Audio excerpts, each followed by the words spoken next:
Welcome to Word of the Day. Impartial and just. I believe that this could change. Also an illustrator. I had a poem I wanted to share. Join me today for the poem of the day. Aggressive action against a place or enemy force. Today's word of the day is test. My favorite character that I have written. What motivates me to create? Hunger is seriously one of my favorite poems I think I've Been ever working written. so hard to build this magazine and bring it to you guys. This is the Guilded Periodically Podcast, brought to you by the Fiction Forge. Good morning, good afternoon, good evening, Guilded Periodically listeners. Welcome to our podcast. I'm Hues, our host, and we are here with Drusilla talking about their work, Dyr Verden, from Guilded Periodically. Before we jump into your work, Drew, do you mind giving us a little introduction and telling our listeners kind of a little bit about yourself, like what your interests are, and who is Drew? Yeah. Hello, my name is Drusilla. I just turned 30, whoop whoop, a month ago. I never really know what to say during these things, like what embodies Drew. I'm an Enneagram 4, for anybody who knows anything about that, so that might give you some insight into where this is coming from. But my interests have always been animals, reading and writing, like it's books and animals, words and animals. So that's my thing. And then kind of right after that is dragons. So I self-identify as a dragon. I have a dragon tattoo. I will probably get more dragon tattoos. I'm also interested in anime. Naruto is my number one. The older I get and the more I become aware and work on my journey and myself, I'm like, this is why I resonated with Naruto so much. So definitely anime. Just the storytelling, I think, is so, there's so many different ways to do it, but they're really good at just giving you raw emotion, and I'm all about it sometimes. So, that's some about me. I also, I don't know if anybody else mentioned, but I am the assistant guild master at the Fiction Forge. So kind of the right-hand woman and helping Hues with whatever they need help with. And also, I guess a special interest of mine would probably be human relationships. So just trying to foster a warm environment at the guild and help everyone feel welcome and heard and seen. So that's a little about me. Yeah, Drew's amazing. It's so funny that we're talking, I'm glad to be interviewing you because we chatted about you a little bit in Leach's episode too, how you're an amazing assistant guild master, because I do think that you're wonderful. And I do think you do an amazing job of fostering open communication as well as a safe place here at the guild. And so I do appreciate you, and I'm really excited to be having you on and to talk about you and to do your episode today. So you were talking a little bit about storytelling in your intro. So you mentioned that storytelling is something that is a transmutative process, in the sense that it has you feeling all the feelings, and that's part of what draws you to it. Do you feel that is in part why you do such deep spoken word, and why you even Dyr Verden, even though it's not necessarily a poem, has this poetic form and these emotional things? Do you feel your love of storytelling and the feelings that it invokes kind of inspires some of your work? Yeah, definitely. I guess I could almost say, there are different reasons for writing, but mine's definitely to kind of hit those points. It's interesting that you would say it's so deep. I definitely still have so many different insecurities in myself where I'm is it really deep? And I think those moments where I actually do go deep, or, what for me is below the surface, and I think hits on points we often look away from. That's when I feel the freest, when I'm just and I can identify again points where I'm okay, this is a moment for me to be really authentic. It might not be the most popular thing to hear, but I think another facet of storytelling, and also storytelling in the moment, and even I feel storytelling in my life, is learning how to be compassionate in as many areas I can with as many different kinds of people as I can. And so, and that's just the kind of thing that also feeds back into yourself, I believe. And so definitely storytelling as a way to delve beyond the surface of our relationships and our villain versus hero mentality.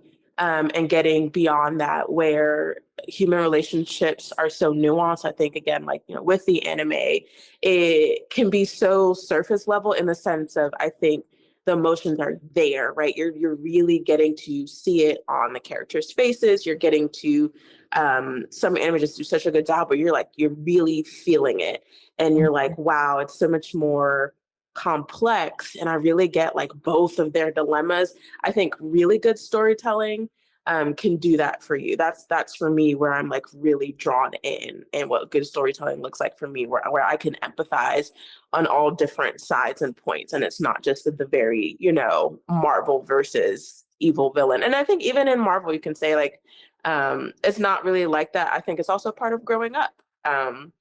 You kind of see things on a surface level, and growing up is beginning to see the nuances and the depths of what it really means to interact with one another. So definitely for me, storytelling as a mode to explore those deeper emotions and those nuances and those conflicting feelings, where so often at a certain point in our journeys we would say it's just so much easier to say they did me wrong, they're bad, and like that's it, I'm done. And and I don't think there's anything wrong with that, but once you get beyond that, that's where like the compassion and the kindness for some people, for me, I would say specifically, really begins to come in. And at first it's like, oh, this is more complicated, I don't want to, but there's such a richness in being able to understand and empathize with more people, but there's also that balance, like don't take it too far.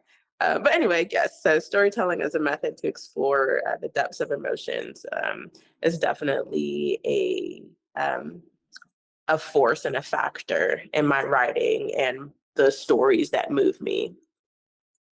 I feel like that's so relevant to like some of the like societal and cultural kind of like issues that we have been facing as like Americans specifically, or like people who live in the US, is like not having a space to like express our emotions. So I really think that like your work is really dynamic and revolutionary, specifically because of the fact that it like really dives into the feelings of like expressing freely and giving permission to like express freely. So like I can definitely see like, for me, from like an outsider looking into your work, I definitely do see like some social and cultural like influences in your work. And so I guess I'm curious, like in those same regards, do you feel like there's a lot of like social and cultural like experiences that you have that come up? And like even more specifically, a little bit like that came up in like Dyr Verden, like societal issues or cultural things that were coming up? I feel like not as much in Dyr Verden, just because I wrote it when I was younger. So I think Dyr Verden, and I'm going to be doing some heavy editing. Right. I would like to try to keep the essence of that younger mindset, because that's kind of what I was talking about, the difference between like a more surface, shallow level view versus a more, it's not just that mom and dad don't love me. It's that, I have some understanding now as like a 13, 14-year-old. I mean, everybody's different, but just for my character and people that will Right. resonate with her, like they got to pay the bills, and they've always actually made sure that I'm taken care of. And I want it to look one way, but like reality doesn't always look the way that we want it to. So I think Dyr Verden, as I go through the editing process, it will be able to reflect some of that. But it'll touch on both. So it'll have that kind of more shallow, I would say immature, which is not like, that's Yeah, there's what nothing wrong with growing that. up, we're all still, I would say, immature in some areas or others, whatever. But, part of that growing up process, and that's like a forever journey, right? Until you die. So it'll have both of those elements, I hope, when it's done. As far as my poetry, I definitely think my poetry is where you're going to see, especially now, just current goings on, both at a macro and a micro level. Yeah.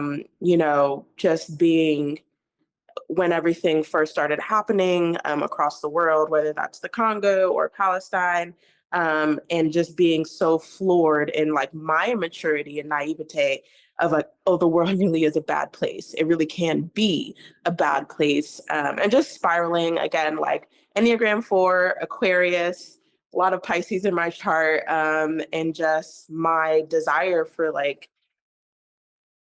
things to be fixed and to be fixed right away. And so I'm definitely like really affected by what goes on in the world, and I'm just starting to come to a place where I can bring it back to a micro level, because I truly believe that, like, as much as we wish it would just get better in an instant, and don't get me wrong, I'm like ceasefire, permanent ceasefire immediately, like get them out. That's just my opinion. This is not a reflection of the Forge, but it's my opinion. No, it is a reflection I know, of the Forge. That part I just didn't want particularly to, is. yeah.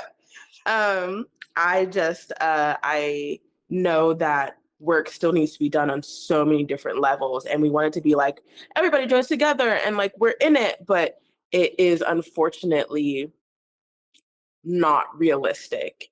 When you really sit down in the day-to-day of people's lives between one another, and I just mean for like a lot of the big problems happening in the world. Yeah. Of course, it starts small and then gets big. And I've said this before, it's like we'll let them get away with them being, you know, the entities, powers that be, let them get away with small things and then wonder how we got where we are Like in a bigger things, multitude yeah. of different ways. Yeah. So I definitely think that my work now when it comes to poetry is completely affected by my desire for the world to look different Yeah. and my feelings of like inefficacy and ineffectualness when it comes to like what can I do, and what can I do on the daily besides sharing, besides going to protest. And then, you know, it again, talking about the hard issues, being a Black presenting like woman, or women presenting like Black person, which I do identify as she, her. I didn't mention that. But also they, them sometimes. I'm really kind of not super finicky about it, but there is something about being a Black woman that just carries like a weight to it. And I feel deserves to be acknowledged, even when I'm kind of floating around, you know, just being. Yeah, because society, that's just like right? a part of, yeah. So And, like how they like have shoved us into these boxes that like result in like, I feel like I really resonate with what you're talking about like that, and something that I don't talk about a lot is like, even though I'm non-binary and I'm very adamant about using they, them pronouns, like, and of course I am not in any way, shape, or form saying that my experience as a Black woman is the same as your experience as a Black woman, because they are very, very different for a lot of different reasons. But like there is, at least for me, something that is like, well, especially like as a like, I've been trying to think about like, it's not that I don't consider myself mixed and I'm not comfortable with calling myself mixed, but like I don't really believe that I'm mixed race. Like I don't believe that there's multiple races in me. Like I'm multi-ethnic, like in the sense of like I'm mixed with like multiple ethnicities, and that's something I've been like coming to terms with recently. But growing up, like being woman presenting and then also being like ostracized due to being Black and being like, while yes, not the like darkest person in my school, the darkest person in my family and in my personal community, that, and because of that I did face discrimination, and like in that like having a hard time letting go of the traumas that I experienced, like, and the gifts and the blessings that I have received for like being a Black woman, and like how, even though I do consider myself non-binary, like gender non-conforming, transgender, prefer they, them pronouns, that like politically speaking, I will never be able to separate like the identity of being like a multi-ethnic Black woman from how I was shaped and how I identify and how it has shaped my decisions in my past and my future. So I just really resonated with like that. And like, I do think that that's actually a very common experience of womanhood, even for those who are like non-binary, AFAB non-binary individuals. Like we often have a hard time shaking the societal implications of having been born with a womb. And for those of us, like for the women who have been, or womb havers who have been born with like darker skin especially, I really do feel like y'all especially have gotten like the brunt of those like afflictions from society, like the carelessness of like society. And I do understand like why that would be something that you would want to center. And I think that that's like really amazing actually, and makes you really powerful. yeah, thanks. I appreciate it. I'm definitely on my like journey of self-identification. Kind of gone back and forth and like all over the place, both, you know, gender, sexuality. But I think there's a poem that's actually included in my collection, Take Me Home, where I was really kind of like I wanted to acknowledge my womanness, but I didn't want it to end on that, in the sense of like the constraints that society wishes they could keep on womanness and what it means to be a woman and like the negative connotations. And so I think I ended that poem saying, you know, I am king, which also is You part did. inspired. Yeah. Which is also in part inspired by Florence and the Machine. I love that song, and it's just like, I am no mother, I am no bride, I am king. And like when I first heard that, I was like, "Yeah," and played it like 50 million times. It was just so good and just resonated so well for me with this idea of removing, you know, just again, the constraints that society places on what it means to be a woman, what it means to be feminine, what it means to, you know, delicate, weaker, this, that, the other, and the third. When in all actuality, like, you know, no offense to men or male identifying, but we are like the backbones, or rather, that energy can really be the backbone of our current situation with more patriarchal bent, right? So, but yeah. No, I actually really agree with that. No, you don't have to be done. This is your episode. You're allowed to talk about whatever the fuck you want. But I do want to talk about Dyr Verden as well. Because I like when like you got me like itching about your poetry, and I'm like, I want to talk about Drew's poetry because like I love your prose too, but like your poems are like, there's a special place in my heart for like listening to you do spoken word, because like it always brings me like catharsis listening to you speak. So like now I'm all like jazzed about that, but this episode's about your prose, so I will segue into that in a minute. But first I wanted to say that this reminds me of a conversation that I saw, like a discourse that I saw on TikTok specifically, about how like men hype up trad wives, like they'll be like, you know, like we want women who cook and clean and like give us babies and like do all this housework, do all this domestic labor, like that we want women like that. But then when you look at trad wives on the internet whose platforms are focused around trad wifing, they're always talking about how it's very difficult for them, and this is their turn of phrase, not mine, difficult for them to find high value men, and that the reason why high value men date slutty, like, and I would be a slut, I don't give a shit, but like date slutty or so-called promiscuous women that don't do all of these things is because like they make it easy for them. But then you see like incels and like trad men under the posts of like non-trad wife women saying like, you should be more like a trad wife, and then you'll see them under the posts of traditional like trad wife pages and stuff being like, every woman should be like you. I wish that this creator who's like way hotter than you acted like you, because the way that you act is like ideal. But then these same traditional like trad wife creators aren't married. Like they aren't married. They can't find a partner.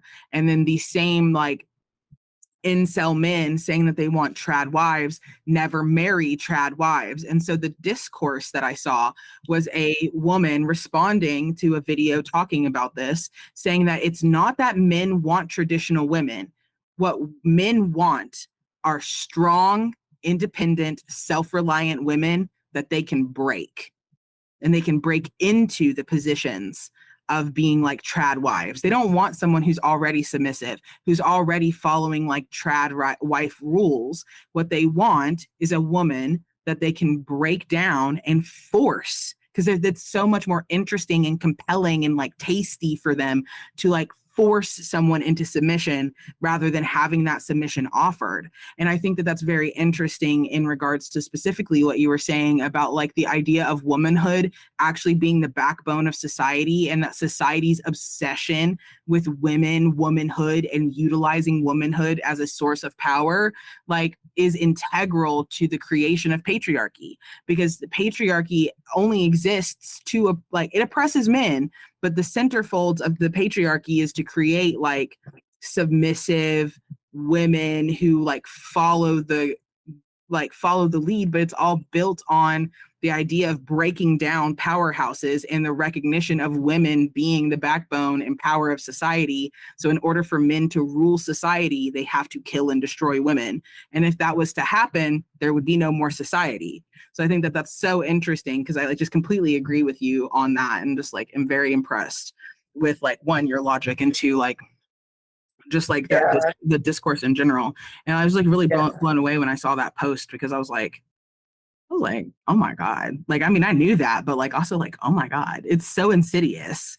Like, it's so insidious. I would say, I feel like men, like traditional men, if you want to say, or even if you want to go so far as to say like, or so America's traditional men, don't actually know what they want, right? Because they've never seen it.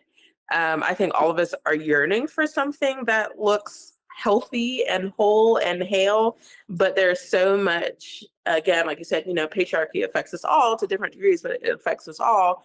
There's so much built in between us and what healthy looks like. And so I don't think men actually know what they want.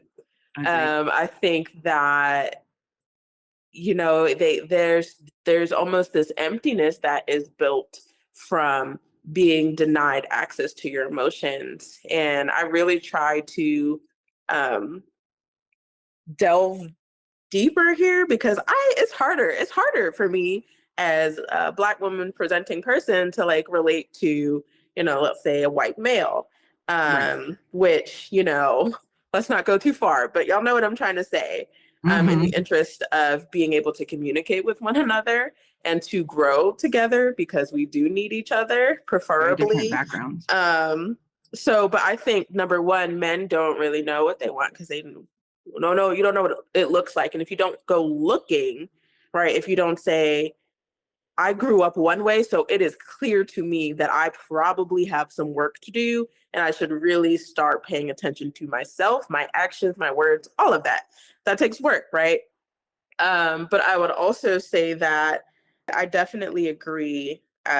Secondly, I agree that they want to control us because they recognize how much power there is in that particular kind of energy. The amount of women that I have heard now and really paid attention to in the last year or so who have kids and who are just, we know the trope, right? We know the trope, we know the story. Like, I have, 1, 2, 3 kids by this guy, and he doesn't contribute anything to the household, the mental load, nothing but work. And that's not to say the work isn't valued and appreciated and the income, but like that is so much a small part of what it looks like 1%. To run a household, to care for living beings. It really is something that I have worked to not, if we get to talking, it is definitely something that makes me really angry and frustrated. And I have to kind of channel that into what can I do?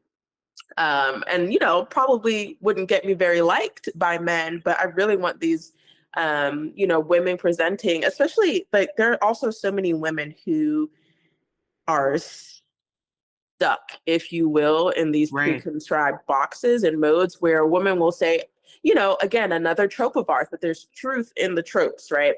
Where it's like, oh, I had that experience in college, but I'm not, or, oh, it's like, it's just you.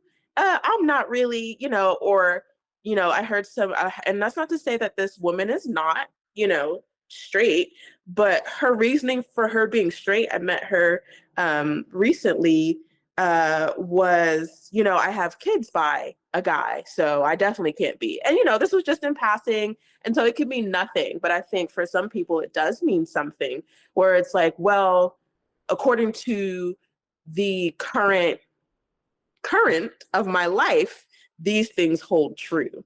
And when you are raising little humans, you barely, from what I've heard and seen and empathized with, you barely have any mental load available for yourself. Facts. It's really hard to make room for that, for you to even like pursue change and growth. So like the strength of women is just beyond me. Y'all can hear I'm like, am I a lesbian? But right now I identify as pansexual. But it just is so heartbreaking to see. And like men, they want someone who is going to, whether they admit it or not, or like really consciously know it or not, someone who's going to be a mom. All I got to do is work, and then you delegate, and there is no slack being picked up. And like just the life force of women that is going into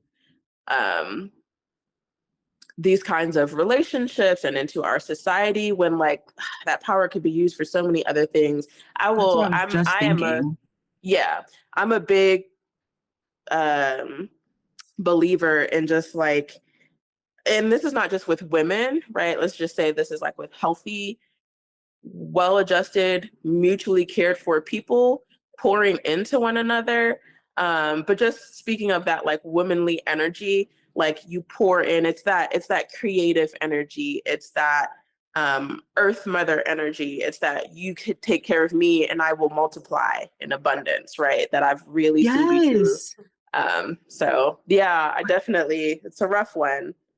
I definitely, like, in regards to what you just said, like, as you were talking, I literally had the thought that's just like, that's so much creative potential that's wasted by these like boxes that society like slips us into and like forces us. We need to do just like a completely separate podcast where you and I talk about womanhood, is what I'm realizing as we are talking right now. But Gotcha. Like, I really do think that like it is so important that like we recognize the creative power that like people who have wombs, women presenting individuals, like that they do have. And I also think that that's why like like trans women terrify women and trans women terrify men, is because of the fact that like there is this access to like both sides of the creative like paradigm of like the person who's the inspiration. Because like I use the term like divine inspiration to talk about, or like to talk about the idea of like what most people would call like the yin. I think the yin, or the like, some people call it divine masculinity, but I feel like that's just a misnomer. Like the idea of like the inspiration of action, and then we have like the divine conduition, which is like the reception.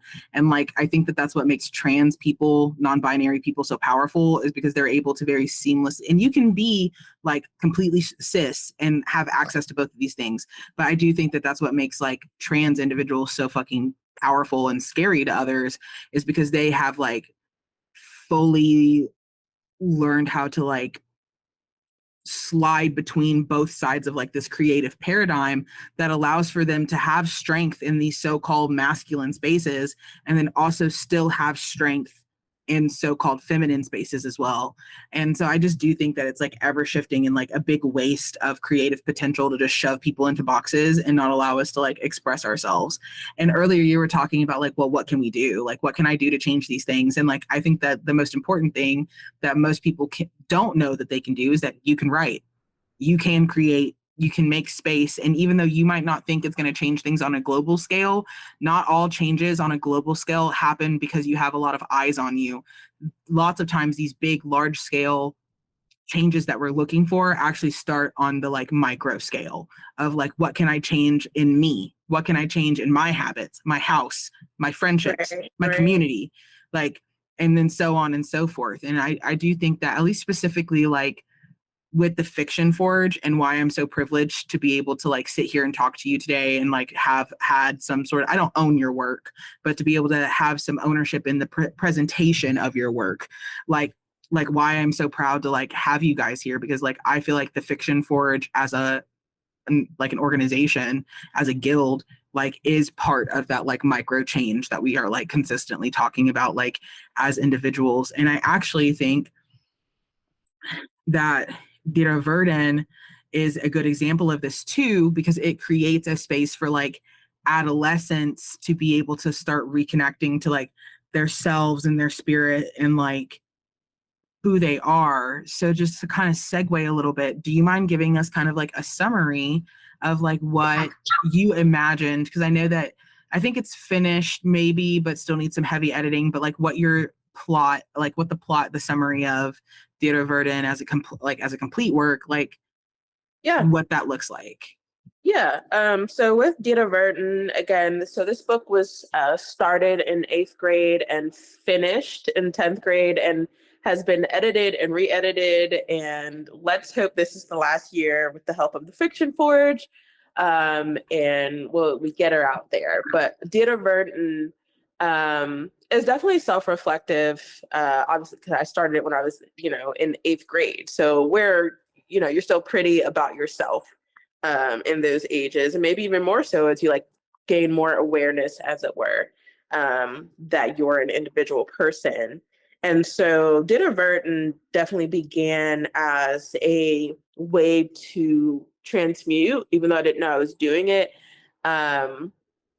It really was a way to get out, how I felt about some of my home situation. There's a very strong theme through it that I think people will be able to identify. And just identifying this myself will help me to do this last edit of loneliness. It's very reflective of so many different decisions that I've made in life. And so many different decisions that our main character, Risa, makes in her journeys. And I think the other thing Dyr Verden really highlights is empathy. And, so I don't want to ruin too much, but, Risa really has to put herself in the shoes of these totally otherworldly, fantastical animal creatures. And, I think that it's a testament to youth, how seamlessly she does do it in some areas where, young people don't have those barriers of the mind in that same way that we've talked about earlier on. They still have that more boundaryless mind where they might come up against things that they fear or may not yet be ready to flesh out, but at the same time, they cannot help but be sponges and be learning. And so that's that major point of what guiding the young looks like. So with Risa, she has the influence really of no one but herself. And we know how limiting that can be. I think that's definitely a part of the theme too there. And as her world begins to open up, as she begins to learn that, some of the ways that she thinks about life may not be the most helpful to her, or maybe a little bit too skewed in her direction. And so she just is growing up. It's a coming of age that has the fancifulness of a child, but I hope in this edit too, again, will help to open up our minds about what it means to have boxed yourself in, and what it means to connect to other people. I think even now it's such a goings on in my current life, and has been over the last 3 years, where I would not have expanded my thinking, my views, my empathy, my personhood without having interacted and met, these other people, these other humans in reality, these other characters in my what is my story, right? Along the way, because I am the author, of both books that people read and pick up, and of my own life. So I'm hoping that some of these themes can come through. It's got a lot of magical elements, like I said, animal creatures that I made up when I was younger, just really, again, always loved animals. And so I'm really hoping that people are able to, for even the younger audience too, I've not even really been able to imagine, what it would be like for them to pick it up. And I think that'll help me here too, in this last edit, where I'm no longer the child, I am that child grown now, looking at her work and herself back then. So it'll be really interesting to get it out and see, what it can foster in the youth, and what my intentions, what seeds are planted. So. No, I thank you so much for sharing that with us. And so I guess my follow-up question is it sounds like a really interesting concept that's got multiple layers and a multiplicity to it. How have you in your, and I know that we're in an editing phase with this now, but how do you kind of balance some of these more complex, emotional, and fantastical concepts with the technical aspects of your art? Do you find yourself using more poetic language, or to describe some of these fantastical things? How do you feel you balance, what's your process, I guess is what I'm asking, is what is your process in balancing these complex, emotional, and fantastical concepts with the technical aspects of your art?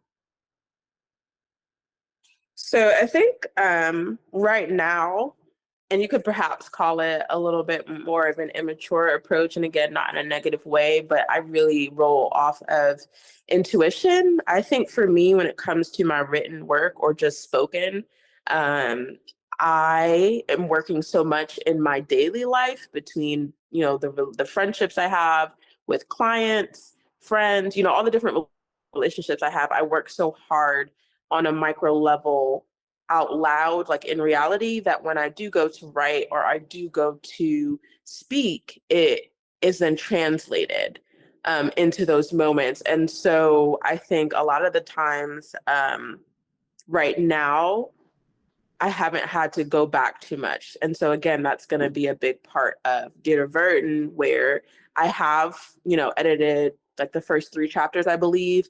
And I am more poetic. I just find that poetry or poetic kind of prose, it reaches me, and it's going to reach, the audience that resonates and beyond, I hope. Open people up to that kind of writing, not that it's never been done before, but just the way that it's done by me. And so as I go back and edit, thank you. The way that it's done by me. Right. Yes. That was really fucking powerful. Yeah, super helpful to not get bogged down like, well, everybody's writing, but they're not you. And that's exactly. not like a big boast or like a, over exaggeration. It simply is, right? It's the truth. Yeah. And the more you embrace yourself, the more you see like, oh, I'm a whole ass individual. Okay, cool. Right. So you get to see what you bring to the table. So I remember one time I asked this guy what I brought to the table. Yeah. I was one of those. And he was just what like, do I bring to the table? I was like, what do I bring to the table? I don't know. Just this complete, like, I don't know who I am. And everyone else is recognizing, the amazingness, as it were, or what they can get. And I've just got no clue. So I think, too, that'll be something that I weave into Dyr Verden, where Risa, of course, she's got low self-esteem. She feels unloved. And that's just going to happen, especially for a child, that is so magnified because reality is fantastical for a child, right? They have that pure magic going on in a different way than like adults who have found both the balance of reality and the magicalness of the world. So that'll definitely be something in Dyr Verden as well. But yeah, I'm definitely, that's going to be something that I have to work on, and it's going to be fun. It's going to be an expanding for me, I think, for sure, in learning to marry the more fantastical elements with all of these deeper things that I really want to portray. But I want to portray, I wouldn't say like I want the deepness to come across deep, some writers are so good at like these layers and you're like, oh, whoa, I just want, in the way that I write, for those magic moments to happen, however they happen. So like in an anime where you're like, oh my gosh, like look how this all played out, where it's just simple relationships and relationship building and moments of growth. That's what I think I'm going for, the depth of the emotion. So it's still something that you can easily see, but you can easily see the depth, if that makes sense. It does. I'm very excited whenever I get to interpret your work. 'Cause that's my favorite part about reading and writing and like stuff, is like getting to dig into the juicy bits, the parts where you're talking about like it's where it's so layered and stuff. Like, I think that a lot of people, when they read books, they're like, the author must have done this totally 100% intentionally. 99% of the time, it was just done. They were just genius. They were just like, I was writing this and it sounded pretty and I liked it and it made sense, because like knowing your characters and knowing your plot like does that for you. So like, I'm so excited to like see the symbols and the motifs that come through, especially like in Dyr Verden, because I know it's like one of your oldest works, as well as the one that is like very near and dear to you because of all of it. And like, so I was thinking about that. And then something else that you said reminded me that like comparison truly is the thief of joy. And there are so many, and I hope that like if our listeners are here, there are so many writers out there who should be writing and should be like leaning into their passion, but because they are like, well, everybody can be a writer or anybody can be a writer, or like there's already so many of them, I'll never be able to compare to so-and-so or whatever. Like it just steals all of the joy from it whenever it's like, you're like you said, like, it's you though, like you being the writer is like what's important, because no one can write like you. Like even if you like rewrote the entirety of Hamlet, like you're not William Shakespeare. Like it's just Right. not going to happen. And it's not because you're not great, but it's because you're you. And I think that that's so important. And like you touching on that, just like I felt like I needed to just state again, like if there are young writers listening to this right now, or people who aren't writers and want to be them, do it. Like just do it, because like you will not regret it. You'll regret not doing it, but you won't regret if you do it and give it a go. And so you were talking so much about like Dyr Verden and Risa, and like what you're hoping to bring to Risa from your own experiences. My question is, if there was one, and this will be my last question, but if there was one or two, however many things that you would want Dyr Verden, both this excerpt and your larger work, like the impact that you would want to have on your audience that is experiencing your book, what would you want them to take away from that experience? I think in my beginning to edit and like the excerpt that people are going to get to experience when they purchase the magazine, and listen to our individual readings of our work, is that everybody is living their own individual lives. I think, in that first excerpt, you get to see just glimpses, right? And that's where like the prose writing comes in too, where it just gives you like a quick shot into someone else's life and reality, while Risa has, her thing going on, which is so fantastical. And so I think even in, the meat and the bones and all throughout the work, I would like people to be able to relate to Risa's immaturity, relate to her shallowness at times, and then relate to like her growth and her realizing again that like there's more going on outside of her. I think as someone who again tends to be like, or has in the past tended to the more naive side of things, the more me, even victimhood, if you will, realizing just how much power we do have as our individual actual selves, like when you embrace who you are. So when you realize, like Hugh said, that just because so is writing has nothing to do with you. That has nothing to do with you. Nothing to do with you. You are not writing. And what you have to say, especially when you allow yourself the space to grow into learning and understanding yourself, is going to be so different in some ways than what someone else is going to say. But the other side of that beauty is it will also be similar in so many different ways that someone else has had to say. And that's kind of our connecting points, right? Yes. No, I'm done like laughing so that I don't actually cry. No, I'm sorry. Because that was so true. It's the fact that like, this is so true. You heard it here, folks. Like your writing is so important, not just because it's uniquely you, but because it's going to be similar to someone else's. And that connection, bridging that gap, building that community through that connection is so like, to me, moving.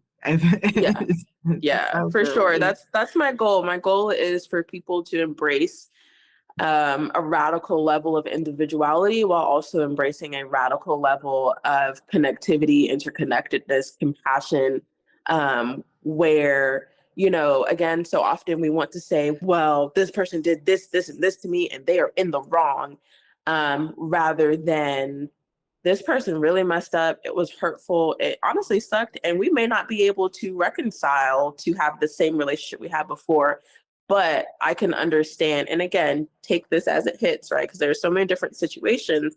But, my goal, so I am not religious, but my goal is to be like the character of Jesus, who appears in multiple texts, which I'm really excited to. That's one of my going to be a special interest soon. I can feel it. I'm just studying the person of Jesus and this character that this person, can you think about it, who invited such amazing stories to be written about them and their kind of unconditional love and just really what it looks like to meet people where they are, because you want people to meet you where you are too. You want people to be able to listen to your doubts or your anger or what your humanness and not cast judgment as if they've never been there before. You know what I mean? So, this is my hope for the work, is to radicalize people across the board, if you will. whatever way I can radicalize people into loving themselves and loving one another and doing it well, which means discourse, respectfully, which means opening our minds, which means getting through our limiting beliefs and our boundaries. Like that's the goal. So fingers crossed. That's so fucking powerful and like so in alignment with our theme, Takes on the Revolution. And I think that with that, folks, you heard it here first, that Drew wants to radicalize you into self-love. And I will let you go. I'm such a hippie. I love it in the best type of way. But anyways, that's it. That's us, the Guilded Periodically Podcast. I'm your host, Hues, and that was our lovely assistant guildmaster, Drew. And I hope that you come back for our next episode with Drew, where they will be talking about their poetry collection that they submitted. So, bye. Bye. This has been the Guilded Periodically Podcast, brought to you by The Fiction Forge.